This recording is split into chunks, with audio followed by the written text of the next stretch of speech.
The following is a production of DallasCowboys.com and the Dallas Cowboys Football Club. How about them Cowboys? Yeah, go Cowboys! This is Media Mash, A roundtable of Cowboys insiders dropping wisdom and offering sizzling takes on the current state of your Dallas Cowboys. Now, your host, Newy Scruggs. Here we are, Thursday, game week, game one, coming up for the Dallas Cowboys as they face the Cleveland Browns in Cleveland, Ohio. Welcome to the Media Mash. I'm Newy Scruggs. He is Clarence Hill. The show sponsored by Chi Mu Chapter and Eta Theta chapter of Mega Sci-Fi. So, you know. And OGG. We're in OGG together. And OGG as well. So, OGG, yes, all three. It's the Q's version of Media Mash. Dog team in the house. Yes, sir. Yes, sir. Okay, we just left Dak Prescott speaking to the media. And it's interesting. Here's a man that sounds confident, like, I'm going to get paid. But you have been reporting, and check his workout on Twitter, X, however you want to call it. You think there's something that's going to be brewing here pretty quickly for Dak Prescott and the Cowboys. You believe? Well, let's start here. Until it's done, it ain't done. Okay? But they're working toward getting something done. Okay. You know, I was told that yesterday. Certainly, if you listen to the Stephen A. interview with Jerry Jones openly talked about Dak, the next 5 years of Dak with the Cowboys and what they're going to have to do with Dak over the next 5 years. That sounds like something's close, and that they're planning on having it for the next 5 years. There's a future. Reports earlier last week or so, early in this week, about the hang-up is years, and the Cowboys want a shorter deal, and Dak wants a longer deal. That's not true. That was never true. They're on the same page as far as the length is concerned.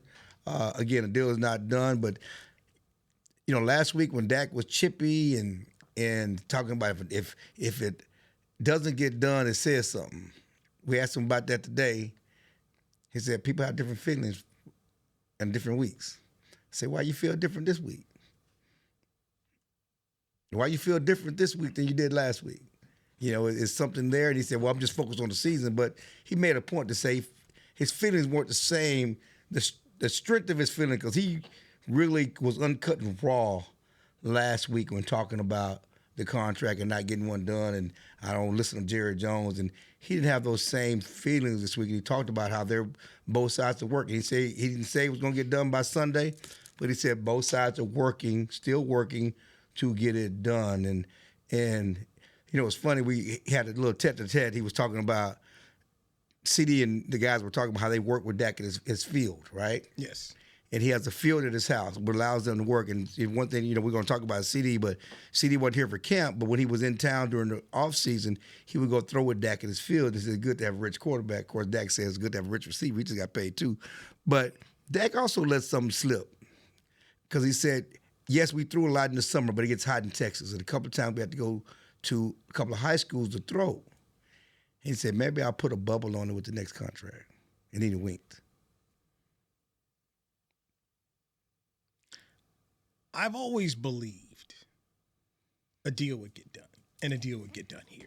And I still think that. Yeah. It's in Jerry Jones' best interest as the owner of the team, who has no other option.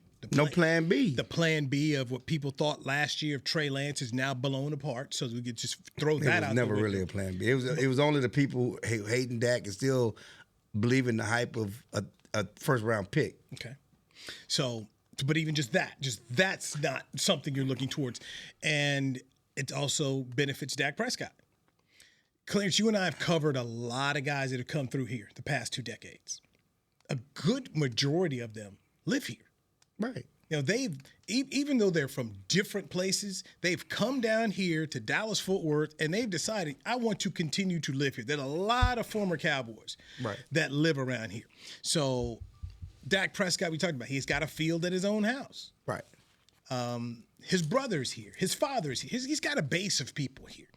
Some of his best endorsements are tied to the Dallas Cowboys right here. The grocery store, the soft drink company, it's here.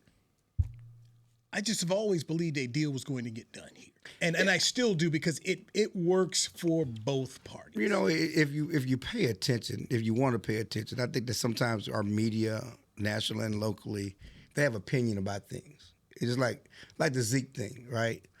It blew a lot of people away that Zeke was RB1 on the depth chart because a lot of people had already written him off. A lot of people said, well, he's not the best back. He shouldn't be. So there were a lot of reports last week of Rico Dowdell, being the, RB1, and they never got that from the Cowboys. If you listen to anything the Cowboys said throughout training camps, throughout the offseason, when they kept Zeke in bubble wrap, it was always Zeke is our guy. We believe in Zeke.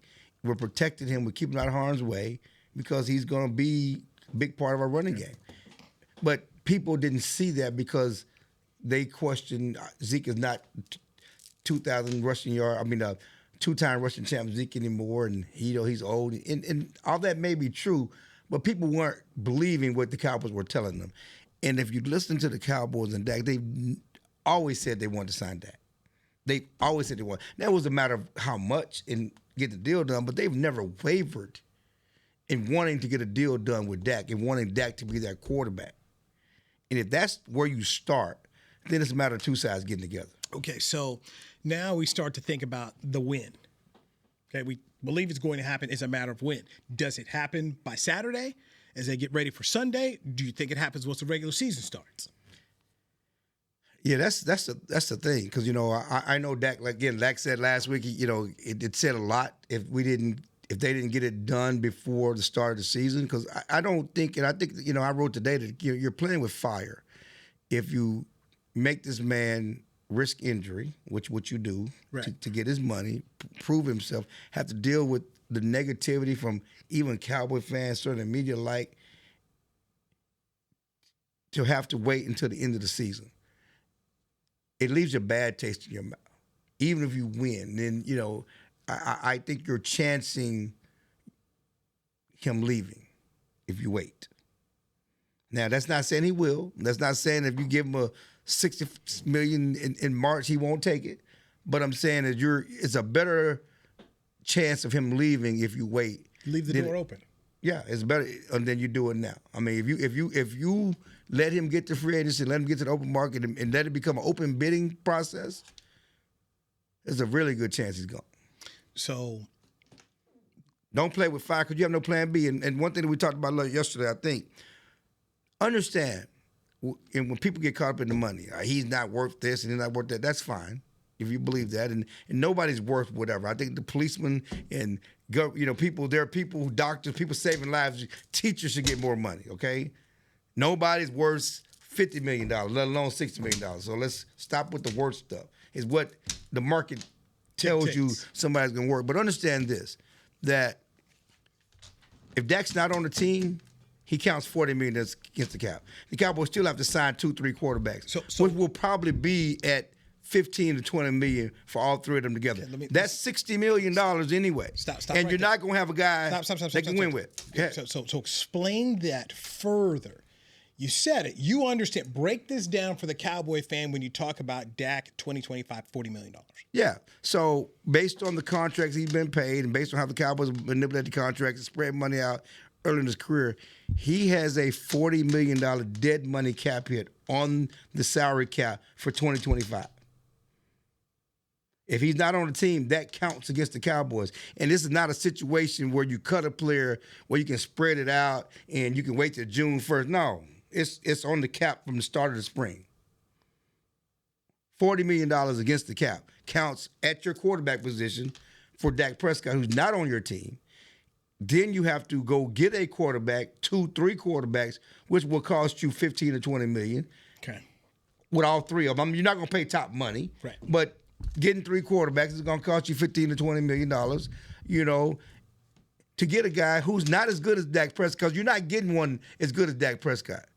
In the draft, in free agency, you're not getting someone good as Dak Prescott. And you just paid CeeDee Lamb, so you're going to have a lesser quarterback who's not going to maximize this big investment you made in CeeDee Lamb and a future investment in Micah Parsons, because you don't want to pay Micah Parsons and not have a chance to win. So because you got to pay Micah next year, and having that $40 million salary cap hit does not help you pay Micah. Because if you sign Dak to $40, $60 million, you're going to spread it out so his cap number be lowered. It's like CeeDee's cap number was lowered when he signed his deal.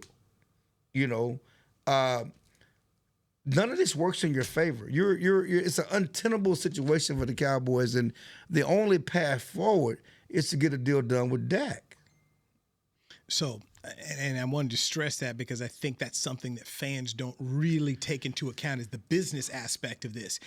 $40 million on the Cowboys 2025 salary cap for Dak Prescott, whether he's there or not. A lot of people don't realize there's dead money on the cap this year for Ezekiel Elliott. Yes. In addition to the money they're paying him to play this There's year. more dead money on the cap than for Ezekiel Elliott than what he's getting in salary this year.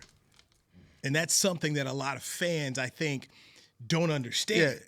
That this business part of it, and it's not going away, that this is stuff that matters as you're trying to put together your roster. You only have so much that you can use, and this stuff is here. It's there. So Ezekiel Elliott is getting paid. He's actually making less money against the cap than he's actually counting against it this year. I mean, he's counting more, and that comes from them cutting him last year and moving on. That they're still paying on this. It's like a credit card. You're still paying off some of this debt here. And so that's the thing about Dak. There will be debt on 2025, whether he's here or not. It benefits Jerry to get him done. So that's why I think what you're saying and trying to get Cowboy fans to realize it. Hey, look, Jerry has to pay him, and Dak's got the cards. And so paying him ultimately will do both of them a solid because they want the player, and the player wants to be. And let's understand this. I understand the frustration of not winning. I understand this frustration of not succeeding in the playoffs. What I don't understand is acting like he can't play. What I understand is Cowboy fans acting like he's trash or he's not a good quarterback, like he's not a successful quarterback, like he's not one of the best quarterbacks in the league. You're valid the points of the playoff success, not just for Dak, but for the entire team since 28 is valid. You should be frustrated, but blowing it up and starting over is not an answer because there's no – listen, we already know the Cowboys don't know how to find a quarterback. Let's be honest about this. We've been here – between Troy Aikman and Tony Romo. We've seen them go out and scout quarterbacks and try to get quarterbacks. Actually, we saw it when they got Dak. And all the quarterbacks they scouted and tried to find because they were looking for the future past Tony Romo. They didn't know it was going to be ending that quickly.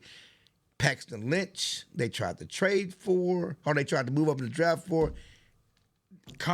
Luckily, Denver outmaneuvered them, but he was a bust. He's not in the league no more. Connor Cook, you can look at all the quarterbacks that they wanted, and it's just so crazy because they value the Oklahoma defensive end. Love Charles Tapper. Dak was their second round pick. So the Cowboys fell into Tony Romo, who's an undrafted free agent, and they fell into Dak Prescott. Don't act like they knew who he was and how good he was. And listen, I love Wade Wilson and how he worked with him and all of this stuff. But the Cowboys didn't prioritize that this is our guy. He was their second round pick in the fourth round pick. Right. You know, so thinking that they can blow it up and let that go and go get a quarterback based on what track record? They didn't draft Troy Aikman. I mean, that was Tex Ram and them guys. He was already on there. That was Jerry on the team. I know, but that was already in the cards. And yes, you got the number one pick. Everyone knew what they were doing. You know, you wouldn't get that was You know, whoever bought the team was going to do that. You and I would. Everybody knew what to do. Everybody would do. Gil Brandon was already on the Troy Aikman bandwagon well before Jerry showed up. Yes, everyone was. Everyone knew that. So, but the guys that they tried to get.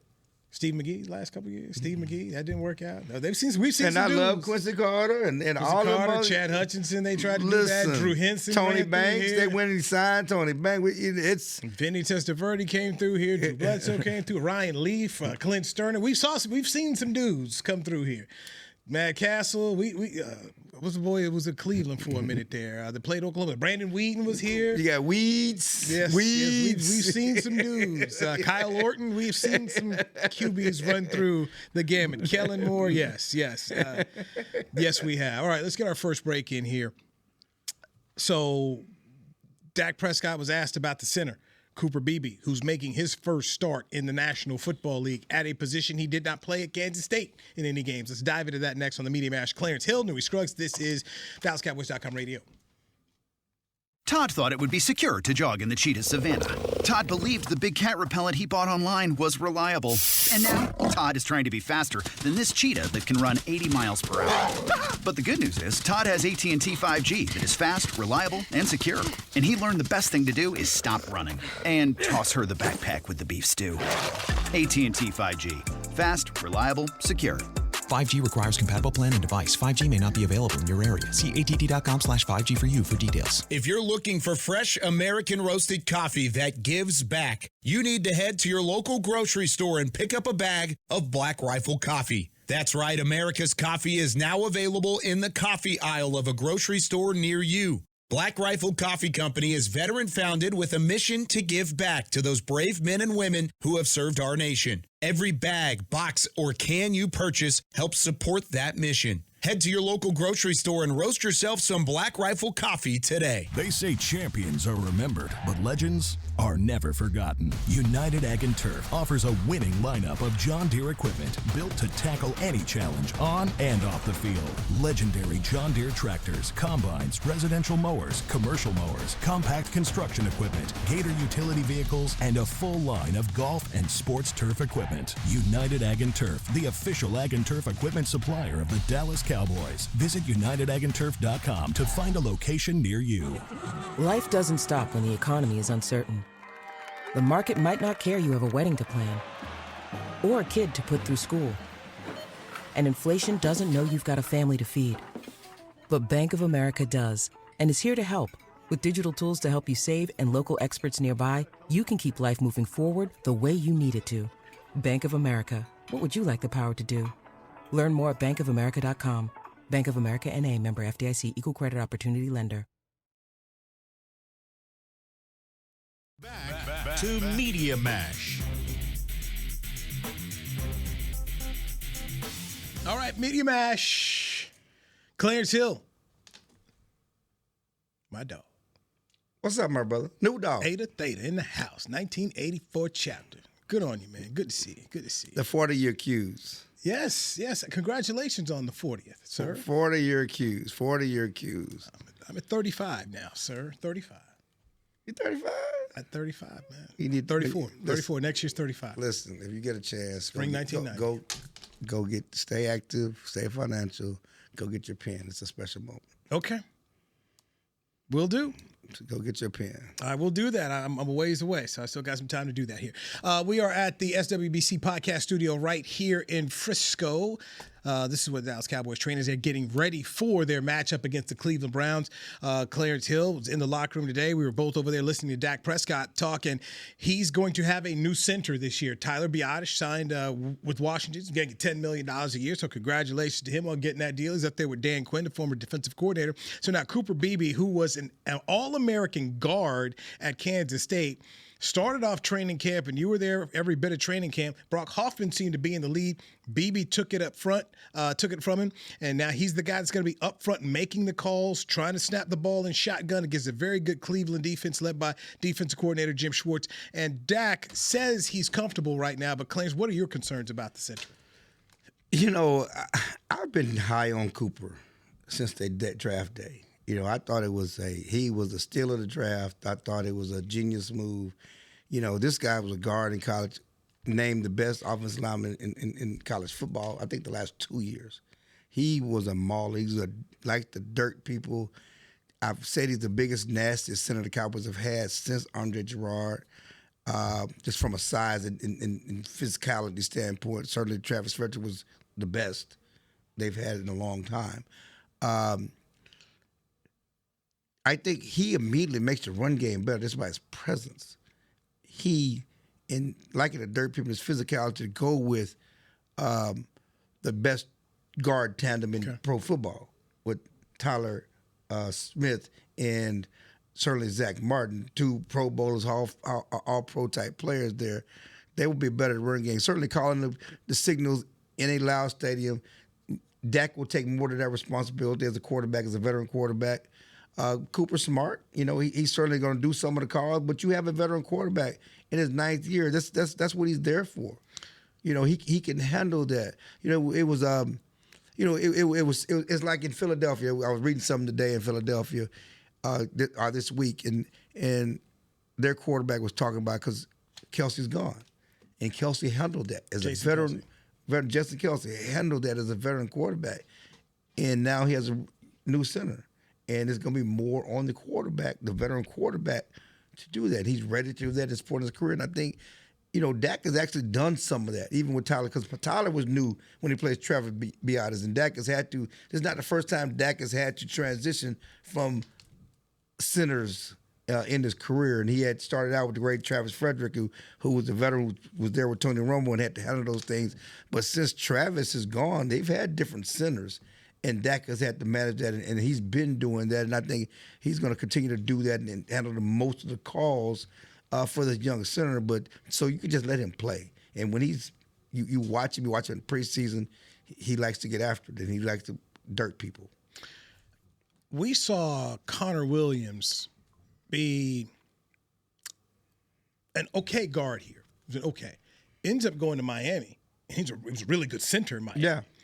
Do you anticipate this maybe being the same case? Because we never saw Connor Williams really play a lot of center here. Except when he went to Miami, I thought he was going to be a guard. They put him over there. And he's graded out very well. It's funny because I think Connor got a raw deal here. Yes. He got a truly raw. He was a tackle in college, got moved to guard, and then late in his career, the Cowboys tried him out as center, but, they tried him out. He had some snap issues. They never committed to it, but it was always funny to me. The Cowboys had a Pro Bowl, All-Pro left tackle, had an All-Pro, Pro Bowl center, had an All-Pro, Pro Bowl right guard. They had a right tackle that was a first-round talent in La'el Collins. But when things get wrong, we're going to blame the left guard. True. Nobody in the league played with that type of talent on the offensive line. They managed it, okay? But it's just Connor Williams' fault. And he was the same. It wasn't like he was no low pick either. He was a second-round pick. So it wasn't like, there are teams, you look at what Kansas City, look at some of the other teams in the league, and look at the guys they're playing on the offensive line, and they don't have 4 first-round talents and a second-round talent up front. No one playing with that type of talent up front. But it was always Connor Williams' fault. That never made sense to me. That is pretty wild when you think about it. Left tackle, first rounder. Left guard, second rounder. Center, first rounder. Right guard, first rounder. And then your tackle, who should have been a first rounder, was graded as a first round pick. Right. Yes. But we blame the second round guy. That's the guy that got all the blame, right? Right. It never made sense to me. But certainly late in his career, Jason Garrett and them, they flirted with him at center, and he got snaps there, and he went to Miami and played center full time and was a good center. And if the Cowboys, Jason, if they would have committed to him at center earlier, he might have been the replacement for Travis Frederick because he was very good in Miami at center. That may have been his best position. And now he's at Seattle at center. So that it also kind of makes me wonder in some ways, they say, hey, look, you know what? Let's try and get a excellent guard, which, so once again, All-American, consensus All-American, that Cooper Beebe was at Kansas State, and put him over here at the center position. And because Tyler Biotis, so I don't think his arms are long enough to be a guard in the pros. I think that was part of the thing because he has the body, he's a big guy, but so he's better center than guard. That's the arm length is everything. Because you think this guy was All-American guard. Why couldn't he be a guard in the pros? He can, and if the Cowboys needed to play guard, he could do that. But everybody thought his future position. He even knew that because he started working at center in practice at Kansas State. He was already working the center off days. He was playing guard during the games. During practice, he was getting taking center reps because he knew that's his future. The left tackle is Tyler Guyton. He was a right tackle at Oklahoma. He's going up against Myles Garrett. Mike McCarthy spoke a little bit about how much help he'd give him, but Mike's never going to give away much of the game plan. In your mind, from what you're hearing and talking to guys in the locker room, how much help is this man getting? Aren't you glad you got the best blocking running back in the league? People talking about Zeke, but Zeke going to be chipping a little bit right there, right? Zeke and Hunter Lick. Putting two of them back there. And you're going to need help because that's an all-day sucker. Myles Garrett is a monster.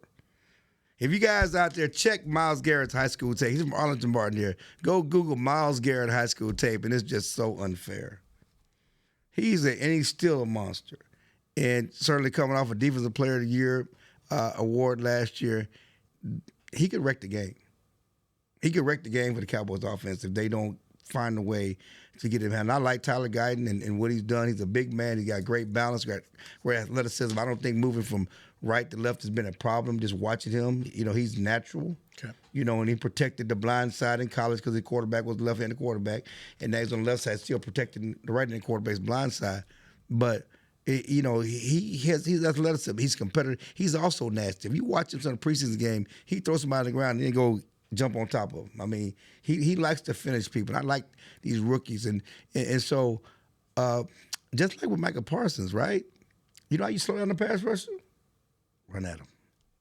Run at him. So I think the Cowboys have a chance to be a better run blocking unit, and I think the Cowboys believe that certainly with BB and Guyton. Certainly, we already know what Martin and Smith can do, but Guyton is going to be a better run block off the bat than Tyron Smith was last year. All right, we get our final break here on the Media Mash. Want to dive and touch quickly on special teams. That's an area we haven't spoken a whole lot about, but it's always important on game day. Do that with Clarence Hill, Newey Scruggs. This is the Media Mash on DallasCowboys.com radio. Todd thought it would be secure to jog in the cheetah savanna. Todd believed the big cat repellent he bought online was reliable. And now, Todd is trying to be faster than this cheetah that can run 80 miles per hour. But the good news is, Todd has AT&T 5G that is fast, reliable, and secure. And he learned the best thing to do is stop running and toss her the backpack with the beef stew. AT&T 5G. Fast, reliable, secure. 5G requires compatible plan and device. 5G may not be available in your area. See att.com/5G for you for details. It's the official men's skincare brand of the Dallas Cowboys, Jack Black. And right now, Cowboys fans can get 15% off their $75 order. Plus, because every deal needs a playmaker, your order will include a free 5-piece skincare set and free shipping. The Jack Black Playmaker is 4 of Jack's favorites and a full-sized intense therapy lip balm. Make a play for the playmaker at getjackblack.com/Cowboys with the code CowboysVIP. That's getjackblack.com/Cowboys with the code CowboysVIP. Welcome back into Dear Doctor, the show where I answer life's questions with an ice-cold can of Dr. Pepper. Sheila, let's hear from our next caller, would you? Dear Doctor, my friend supported me during a tough time, but what's the right gift that says, thanks for being a shoulder to cry on?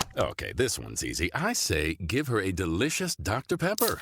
Nothing says, thanks, girl, better than a one-of-a-kind soda. Yes, any Dr. Pepper flavor will do. Now, just a reminder that I don't need to be a real doctor to know that Dr. Pepper is the one you deserve. If you're looking for fresh American roasted coffee that gives back, you need to head to your local grocery store and pick up a bag of Black Rifle coffee. That's right, America's coffee is now available in the coffee aisle of a grocery store near you. Black Rifle Coffee Company is veteran-founded with a mission to give back to those brave men and women who have served our nation. Every bag, box, or can you purchase helps support that mission. Head to your local grocery store and roast yourself some Black Rifle coffee today.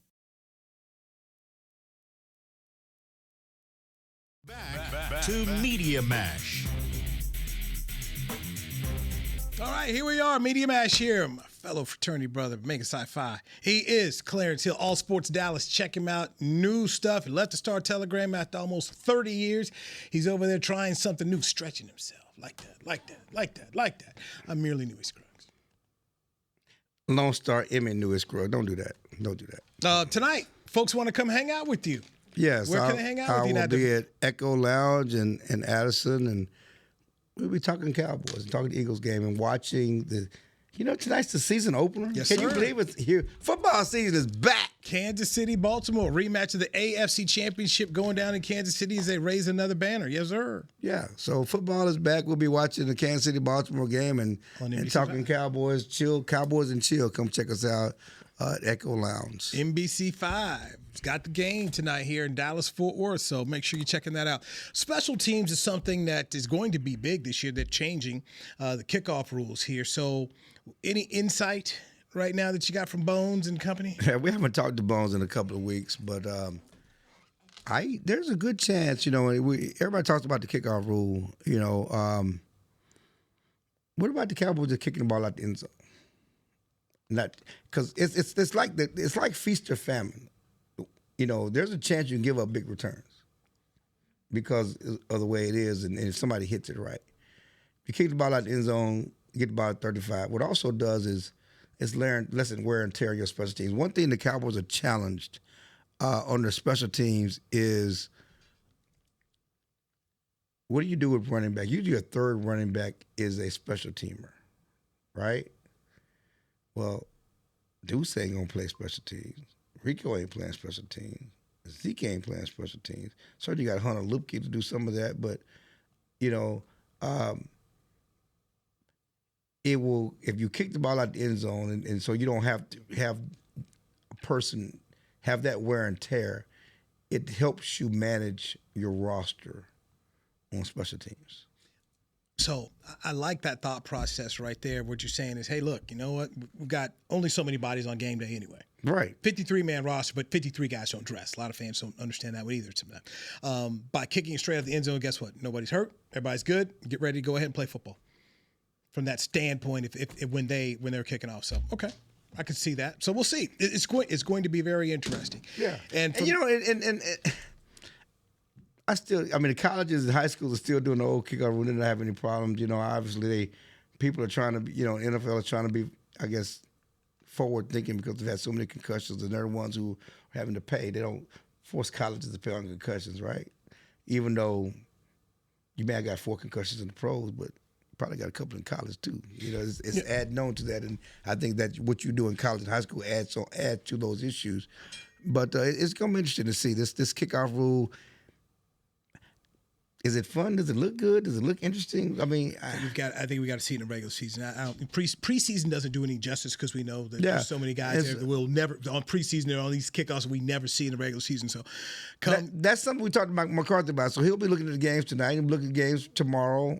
And see how it all plays out and what it looks like and the strategies that teams are going to use. That's a great point. You know, tonight, let's just check it out tonight. So tonight, Kansas City, Baltimore, then Friday night in Brazil, checking it out between the Eagles and the Packers. So obviously, good stuff there. Clarence, man, I know it was a shortened version here, but are we going to pick a winner for this weekend? We're not here. Oh, tomorrow is Friday. Tomorrow's Friday. Today's Thursday. Okay, thank you for reminding me. I've got my days all mixed up here, bro. It's Thursday. It's Thursday night football. Thursday night all football. Right, Clarence, okay. Go ahead, Clarence. Give it to me, man. I'm going to go Cowboys 2017. Clarence, 2017 Dallas. Give me Cleveland. Cleveland, he's picking the dog pound. Y'all heard it here. Knew he picked the dog pound. 26-24. 26-24. What you got a Cowboys regular season record here? I got 10-7. I got 10-7. Okay. 10-7. Do you have them winning the East? I have them making the playoffs. You have a wild card. Yes, I have them making the playoffs. I have them winning the playoff game. Okay. I've got them winning the East. But you got to lose in Cleveland. If we win these, we got to lose in Cleveland. Yeah. Game 1, man. Game 1. Game 1 for rookies, man. A lot of rookies out here. Game 1. Game 1. A lot of veterans. Long season. I have Cleveland making the playoffs. I think Cleveland's going to be a good team. Hey, what Deshaun doing?